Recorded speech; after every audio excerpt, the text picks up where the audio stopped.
Flamengo foi a Porto Alegre enfrentar o Grêmio, que vinha numa fase péssima. Flamengo em viés de alta, Grêmio em viés de baixa, 3 derrotas seguidas, uma vitória em 7 jogos, desfalcado do seu principal jogador. O cenário era perfeito para o Flamengo conquistar mais 3 pontos, botar pressão no Botafogo, deixar o time alvinegro preocupado ali, olhando no retrovisor, o Flamengo já aparecendo. Mas o que aconteceu foi uma derrota do rubro-negro para o tricolor gaúcho. O Flamengo tomou 3 gols em 10 minutos, perdeu completamente o foco, deu um apagão geral. Então, nesse vídeo de hoje, nesse pós-jogo de Grêmio e Flamengo, que eu sei que está um pouquinho atrasado, mas eu fiz questão de trazer para vocês mesmo assim. Então, vamos falar bastante sobre esse jogo, taticamente o que aconteceu, tecnicamente. Tem bastante coisa para a gente abordar aqui e entender o que aconteceu nessa primeira derrota do Tite, né? O Tite que conheceu a sua primeira derrota como técnico do Flamengo, tá bom? Então, faz o seguinte, deixa aí o seu like, não esquece de deixar o like agora, tá? Se inscreve no canal se você não for inscrito, que eu vou rodar a vinheta e na volta vamos falar de tática?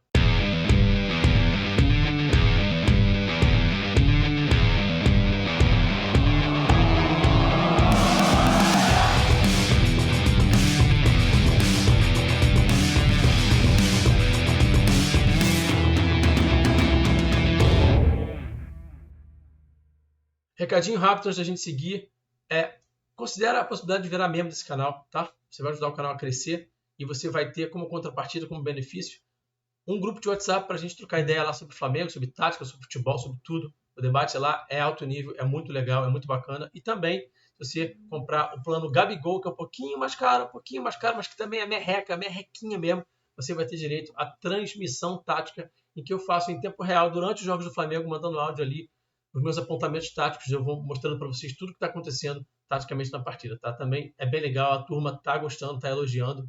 E é bem legal de fazer também, eu faço com muito gosto, tá? Então, você ajuda o canal a crescer e ainda tem benefícios, contrapartidas muito legais em troca. Beleza? Então, vamos seguir para o conteúdo, vamos falar sobre esse Grêmio 3, Flamengo 2.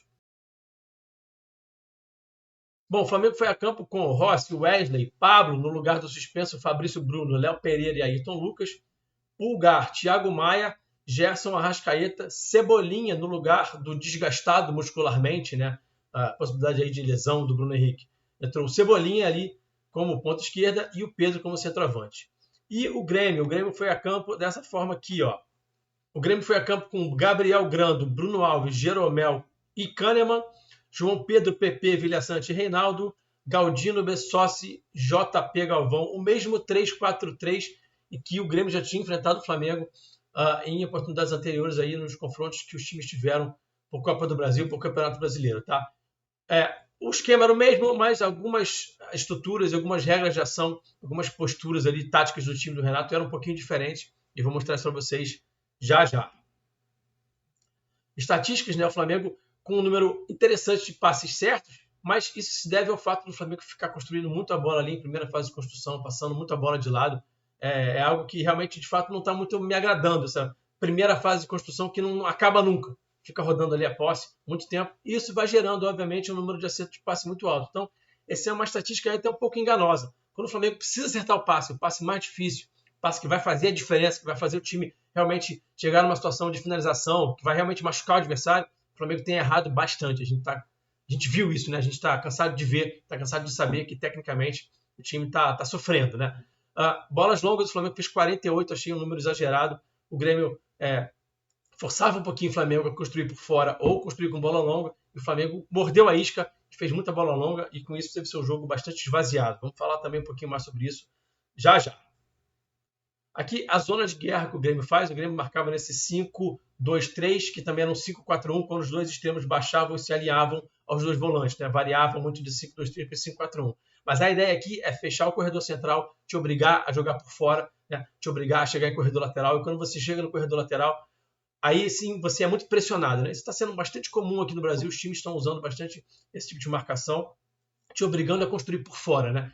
Quando você é obrigado a construir por fora, qual é a questão? Qual é o objetivo aí?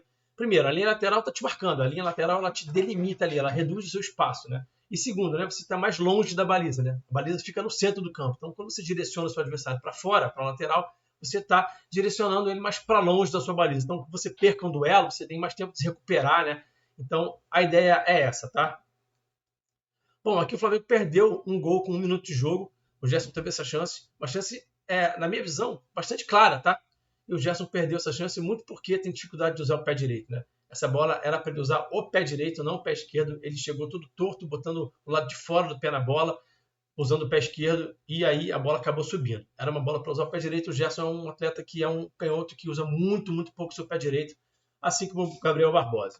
O Grêmio também construía por fora. Olha aqui, o Grêmio construiu nas costas do Cebolinha. O Cebolinha é um atleta que, na minha visão, tem um pouquinho de dificuldade de fechar esses espaços, tem um pouquinho de dificuldade de defender as próprias costas, né? Então, é um tanto quanto, entre aspas, assim, fácil fechar as costas do Cebolinha. Então, quando o Grêmio conseguia progredir, era bastante aqui para esse lado direito aqui, com o João Pedro, com o Galdino, tá? Aproveitando as costas do Cebolinha. Aqui a construção do Flamengo, 4+2. A opção do Tite até o momento é ter bastante gente nessa primeira fase de construção, tá? Para poder não correr muito riscos, mas isso gera um cobertor curto. Quando você tem muita gente aqui na primeira fase de construção, você vai ter pouca gente lá em último terço para agredir o seu adversário. Você precisa esperar esse bloco chegar lá para poder você ter 6, 7 jogadores atacando o seu adversário. Isso é o cobertor curto, né? É uma escolha do Tite. Olha aqui o Kahneman perseguindo o Arrascaeta, o espaço nas costas do Arrascaeta. Em alguns momentos o Flamengo conseguiu achar esse espaço, eu vou mostrar para vocês já, mas em algumas outras tantas situações o Flamengo tinha a possibilidade de atacar aquele espaço ali e não tinha ninguém ali, não conseguia botar ninguém ali. Então você está vendo o Pedro aqui tentando baixar para receber essa bola em apoio, e de fato o Flamengo com dificuldade de conseguir atacar o espaço, manipular essas perseguições do Grêmio. Aos 11 minutos, 12 minutos de jogo, o Flamengo conseguiu rodar um pouquinho mais a posse de bola. Naquele momento eu até fiquei otimista. Eu falei, opa, o Flamengo achou o jogo, né? Achou a forma de machucar o Grêmio, né? Essa é a forma de machucar o Grêmio. Rodar a posse de bola, não lá na primeira fase de construção, mas aqui, em último terço, para você poder manipular essas perseguições, achar nas costas, poder jogar poucos toques e poder machucar o time do Grêmio. O Flamengo fez muito bem isso, por exemplo, naquela vitória de 2-0 aí na mesma arena do Grêmio, né? Na Copa do Brasil. Então, nesse momento, o Flamengo conseguia construir ali, conseguia rodar, ficar em ataque posicional, só que não durou muito tempo isso não. Isso logo depois o Flamengo acabou se perdendo um pouquinho, a marcação do Grêmio também mudou um pouquinho e o Flamengo não conseguiu manter esse padrão aí. Aí a finalização do Arrasca, boa defesa do Grando, o Flamengo com mais uma chance interessante, além daquela chance do Gerson, mais uma outra chance interessante aí do Arrascaeta finalizando de longe a falta aí, o Grando fazendo boa defesa. Aqui uma situação que eu achei que o Flamengo usou pouco, que era espetar um pouquinho os laterais nas costas dos extremos. Quando o Ayrton Lucas fazia esse movimento aqui nas costas do Galdino, né, o Léo achava o Ayrton, mas isso foi, se eu não me engano, só 2 vezes, né? Poderia ter tentado um pouquinho mais. Essa era uma forma de machucar. Quando os 2 extremos avançavam bastante com o JP, os 2 volantes também, ficava esse espaço entre linhas aí. Esse é um espaço que o Grêmio deixa, um espaço que o Grêmio oferta para os seus adversários. E o Flamengo não conseguia usar esse espaço nem com a bola longa, nem com um passe mais progressivo na janela, né? Jogadores com um pouquinho de receio de fazer esse tipo de passe. Aqui mais uma chance do Gerson, não foi uma clara chance, mas foi uma finalização bem limpa, né? Que o Gerson acabou isolando. E o Gerson também não estava numa noite apurada tecnicamente ontem. Aliás, ninguém ali daquela parte da parte mais ofensiva, a turma ali da frente, né? Ninguém estava numa noite feliz, né? E isso acabou prejudicando muito o jogo do Flamengo. O Flamengo também fazia a sua zona de guerra, era uma estrutura diferente da estrutura do Grêmio, né? O Flamengo usava esses 2 jogadores de frente, Pedro e Arrasca, e adiantava os 2 volantes para poder fechar o corredor central, né? Então, muitas vezes a gente via os próprios volantes mais adiantados até do que os pontas, né? Gerson e Cebolinha, porque eles subiam um pouquinho para incomodar, para poder encaixar nos volantes do Grêmio, para o Grêmio não progredir ali pelo corredor central, tá? Aqui o Flamengo fazendo quase uma linha de 5, né? Quando a bola rodava lá do lado esquerdo, o Gerson baixava bastante, o Wesley um pouquinho mais por dentro, e o Gerson como um lateral mesmo, baixando nessa última linha, fazendo praticamente uma linha de 5, né? E o Cebolinha aqui em cima de mim aqui também, né? Bem baixo também, né? Bem preocupado com essa questão de baixar nessa segunda linha para ser um cara para fechar o corredor lateral. Quando a bola rodava aqui do lado esquerdo do Flamengo, era ele quem fazia essa dobra com o Ayrton Lucas por ali. Muitas vezes o Flamengo chegando até a fazer uma linha de 5, tá? O Grêmio, a partir de 20 minutos, 21 minutos do primeiro tempo ali, passou a ser um pouquinho mais agressivo nessa marcação em bloco alto, começou a saltar um pouquinho mais pressão, né? E aí começou a incomodar um pouquinho mais o time do Flamengo. A gente está vendo aqui, nessa situação aqui, o Ayrton Lucas em apuros, né? O Grêmio, né, os jogadores, como eu falei, sendo mais agressivos, e o Ayrton no meio de 2 aqui, errou um domínio, e o Grêmio conseguiu incomodar um Flamengo aqui nesse período do jogo, sendo um pouquinho mais agressivo na marcação. Aqui o Flamengo, como eu falei, né, para vocês, né, mordendo a isca, né? O Grêmio subindo um pouquinho mais a marcação, incomodando, e o Léo, que tinha até a possibilidade de fazer esse passe aqui no Thiago Maia, né? optando pela bola longa. O Flamengo, como eu falei, com um pouquinho de receio de fazer esse passe um pouquinho mais difícil, né? Os jogadores não têm a confiança para fazer esses passes que quebram as linhas, esses passes que são um pouquinho mais difíceis, e acabam optando pela opção mais fácil, que é a bola longa, né? O Flamengo fazendo muita bola longa e muitas vezes não conseguindo direcionar para o Pedro, e mesmo quando direcionava para o Pedro muito mal na partida, o Pedro vivendo uma fase péssima, não conseguindo ganhar esses duelos em força, né? Aqui a gente vê mais uma vez o Flamengo conseguindo achar o espaço entre linhas, a bola aqui entrando para o Arrascaeta, porque o Ayrton Lucas fez uma condução, conseguiu conduzir um pouquinho a bola, deu um passe um pouquinho mais difícil, arriscou um pouquinho a jogada, achou a Arrasca, né? Então era uma questão do Flamengo tentar arriscar um pouquinho mais as jogadas, né? Ter coragem para fazer esse passe um pouquinho mais difícil, que conseguiria esse tipo de situação aí, né? Só que o problema é que mesmo quando o Flamengo achava esse passe mais difícil, mesmo quando o Flamengo achava esse entre linhas, tecnicamente os jogadores de frente, como eu já falei, muito mal na partida, então ou erravam o domínio, ou erravam o passe subsequente a esse domínio, né? Em que era para você achar uma jogada mais aguda, uma jogada que poderia dar finalização. Muitos erros de passe nesse último terço aí, e isso esvaziava muito o jogo do Flamengo. E aqui, aquilo que eu falei para vocês, né, em relação à construção, na primeira fase de construção, o Flamengo tem muita gente, que impacto que isso gera? Quando você consegue avançar, quando você avança um pouquinho rápido, consegue trocar passos um pouquinho mais rápido, você avança o time, quando você acha o espaço, não tem ninguém para você fazer esse passo, porque não deu tempo de chegar ainda. Então, aqui, nesse lugar aqui onde eu marquei, poderia estar talvez o Thiago Maia, poderia estar talvez o próprio Cebolinha fechando aqui no corredor central, tentando acompanhar essa jogada mais para o corredor central, fechando, né, para receber essa bola. Talvez o próprio Ayrton Lucas. Mas como o Flamengo constrói com muita gente na primeira fase de construção, usa muitos jogadores na primeira fase de construção, demora para eles chegarem. Então, acho que tem essa bola limpa aqui e está só com essa opção de passe muito mais cara aqui do Pedro. A outra opção é tentar jogar individual, quando na verdade o ideal seria ter alguém aqui para receber essa bola de frente para a área, de frente para a baliza do adversário, para tentar uma finalização, para tentar um passe, né, nas costas do adversário. Então, isso é um problema que o Flamengo precisa resolver. Aqui o Pedro recebendo em apoio, como eu falei, né? Dificuldade para domínio, dificuldade técnica, né? Pedro perdendo os duelos em força e também quando não recebia em apoio. Sem precisar duelar em força, errava o domínio e tecnicamente muito mal.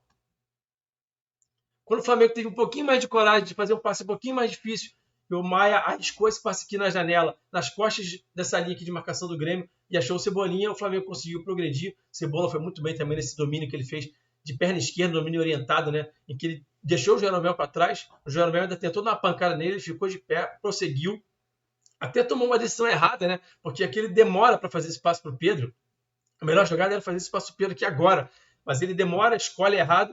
Na hora que ele decide fazer o passe, a marcação já chegou, acontece um bloqueio, só que aí ele deu bastante sorte, né? O bloqueio acontece, mas a bola volta para ele. E aí ele foi muito bem na medida em que, na hora que essa bola volta para ele, ele faz esse ameaço aqui, finge que vai chutar, deixa o Grando e o Kahneman no chão, né? No chão, e consegue fazer o gol. E o Flamengo faz 1-0. Eu vi muita gente falando assim, o Flamengo fez 1-0 sem merecer. Eu acho que se tivesse que sair um vencedor no primeiro tempo, tinha que ser o Flamengo. Porque o Flamengo teve as melhores chances, né? Eu mostrei aqui para vocês as chances que o Flamengo teve. Então, por mais que o Flamengo não tivesse sido muito incisivo, não tivesse tido grandes chances muito claras, né? Para mim, aquela primeira chance no primeiro tempo, a 1 minuto de jogo, foi bem clara.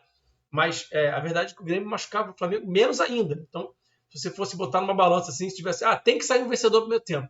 Acho que teria que ser o Flamengo, né? O Flamengo também contou um pouquinho com a sorte aí no lance e abriu o placar e acabou saindo vencedor no primeiro tempo. Aqui mais uma jogada que o Flamengo teve aqui já dentro da área também, conseguindo incomodar o Grêmio ainda no primeiro tempo, mas essa aqui acabou não dando em nada. Bom, e aí o segundo tempo começa com o Everton Ribeiro em campo. O Pulgar teve que sair, estava debilitado, estava gripado, né? E o Tite foi obrigado a tirá-lo de campo. O Pulgar é um atleta muito importante que entrega defensivamente e também entrega ofensivamente com passes, exatamente esses passes que eu estou falando que o Flamengo está com dificuldade de fazer, ele consegue fazer esses passes que quebram as linhas, esses passes que acha nas costas da última linha.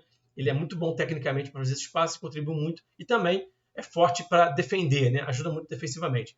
E aí, para mim, o Tite cometeu um erro, né? Para mim, a troca era o Vitor Hugo no Pulgar e não o Ribeiro, né? Por quê? Primeiro que ele bota o Gerson lá como segundo volante. A gente já sabe que não está funcionando o Gerson como segundo volante, né? O Gerson está rendendo bem como meia, como esse cara mais avançado. Inclusive, está rendendo bem para esse lado direito aqui, né? De pé trocado, podendo fazer esse giro para dentro, né? Está funcionando muito bem. E aí ele tinha a oportunidade de botar um garoto que a gente sabe que é talentoso e que está doido para mostrar serviço, está com fome de bola, porque até agora ele não teve oportunidade com o Tite. O Vitor Hugo jogou uma partidaça nesse mesmo estádio aí, quando o Flamengo ganhou o jogo de 2-0 contra o Grêmio na Copa do Brasil.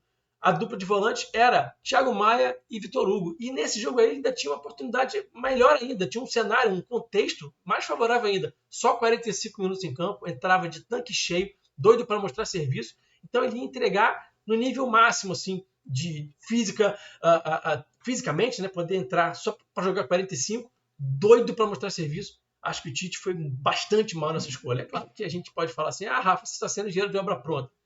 Você pode levar dessa forma, mas a verdade é que eu, particularmente, realmente acho que a melhor decisão era sim botar o Vitor Hugo. Está na hora de botar o garoto para jogar, gente. O garoto é talentoso e precisa de chance para poder mostrar o seu trabalho. É bem verdade que ele vinha num viés de baixa. Nas últimas partidas que ele atuou com o São Paulo, ele já não conseguia render o que ele já tinha rendido antes, que ele mostrou um futebol de altíssimo nível, mas isso é normal também para um garoto, né? Eles oscilam. Então, acho que o Tite errou nessa aí, tá? A gente já viu aí o Gerson como companheiro do Maia, né, alinhado nesse 4+2, aí, nessa estrutura de 4+2 que o Flamengo constrói em primeira fase. Aqui, mais uma vez, o Flamengo conseguindo trabalhar um pouquinho a bola, conseguindo fazer os passos para poder achar essas costas aqui da defesa. Né? Então, conseguiu manipular essas perseguições do Grêmio, conseguiu achar esse passe aqui, o Ribeiro para o Gerson recebe essa bola aqui, só que na sequência o Pedro se mexe muito pouco, dá muito pouca opção de passe, e o Gerson acaba não conseguindo encontrar o Pedro e a jogada não dá em nada.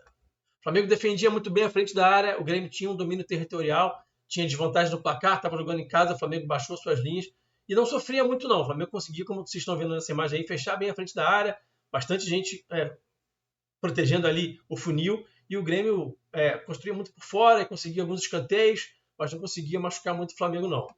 E aí o Tite promove a entrada do Gabi e do Bruno Henrique. Eu não entendi muito bem essa entrada do Bruno Henrique, porque se ele tinha um desgaste muscular, por que entrou em campo, né? Bom, sei lá, talvez porque o Flamengo tivesse um intervalo bastante grande até a próxima partida, porque não joga no final de semana, por causa daquele embrolho todo lá do Maracanã, com o Bragantino, vocês já sabem dessa história, né?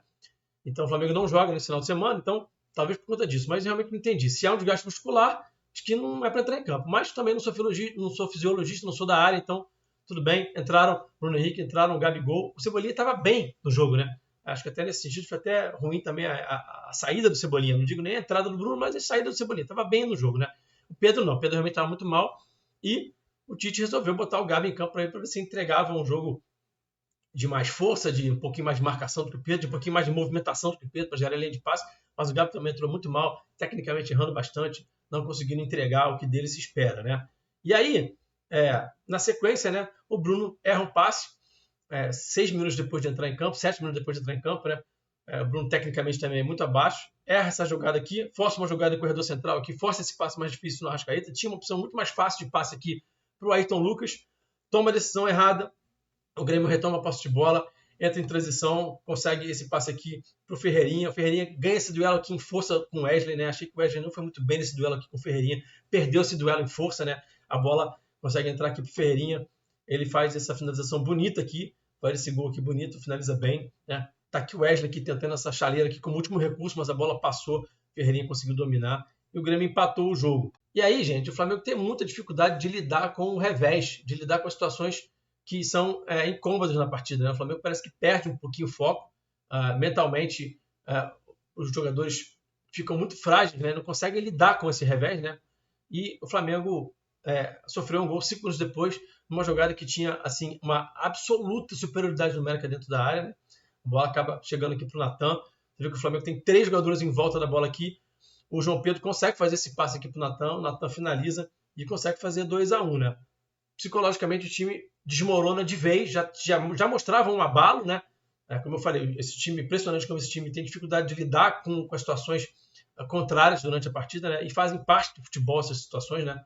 É normal. Esses jogadores sabem disso. Não é que eles não sabem disso, mas me parece que eles não conseguem lidar com isso, né? E aí o Flamengo sofre o segundo gol, o Tite coloca Mateuzinho de volante, coloca Luiz Araújo, tira Pablo, faz ali monta um Frankenstein ali, bota Thiago Maia de zagueiro, mas não tem muito resultado, né? E aí o Flamengo na sequência também sofre o terceiro gol, um gol de lateral, mais um gol original de lateral que o Flamengo toma no ano, já tomou gol assim do Olímpia, do Botafogo, do Internacional, do São Paulo, enfim, é uma coleção. E realmente é inacreditável que o Flamengo tome gols dessa forma. O Pablo, aqui, eu marquei ele ali, vocês estão vendo o Pablo ali marcado ali, porque destacado, né? Porque achei que ele demorou para fazer essa leitura de que essa bola ia chegar ali na entrada da área, ele demora para ler e demora para se deslocar, demora para executar esse retorno ali para poder pressionar o André. O que acontece com isso? O André tem tempo para poder finalizar. Na hora que o Pablo chega, já é tarde e o André consegue finalizar e fazer o gol. E aí 3-1, gente, já era. Um abraço. O Flamengo até consegue fazer o gol com o Luiz Araújo. Você está vendo aí o tempo e espaço que o André teve para poder finalizar, né? Como é que ele estava realmente sozinho ali dentro da área do Flamengo. O Flamengo consegue, nessa falta sofrida pelo Bruno Henrique aí, fazer o seu gol com o Luiz Araújo. O primeiro gol do Luiz Araújo com a camisa do Flamengo ficou ofuscado pela derrota, né? Que pena. E aí depois o Flamengo tenta, de algumas formas, mas segue tomando decisões erradas. Você vê aqui o Flamengo podendo esperar essa ultrapassagem aqui com o próprio Luiz Araújo, né? E tenta uma jogada de 1 contra 1, acaba perdendo a posse de bola, os jogadores tomando péssimas decisões em último terço, errando muito espaço. O Ribeiro aqui, né, fazendo esse passe muito forte para o Gerson, novamente aqui ele com a chance de ter um domínio, ele errando o domínio, né, muito mal tecnicamente o Ribeiro na partida, mais um passe aqui errado aqui também do Ribeiro aqui para o Gabigol, que faz esse passe aqui muito forte. Então o Flamengo não conseguiu empatar a partida, sai derrotado e perdeu uma ótima chance de encostar no Botafogo.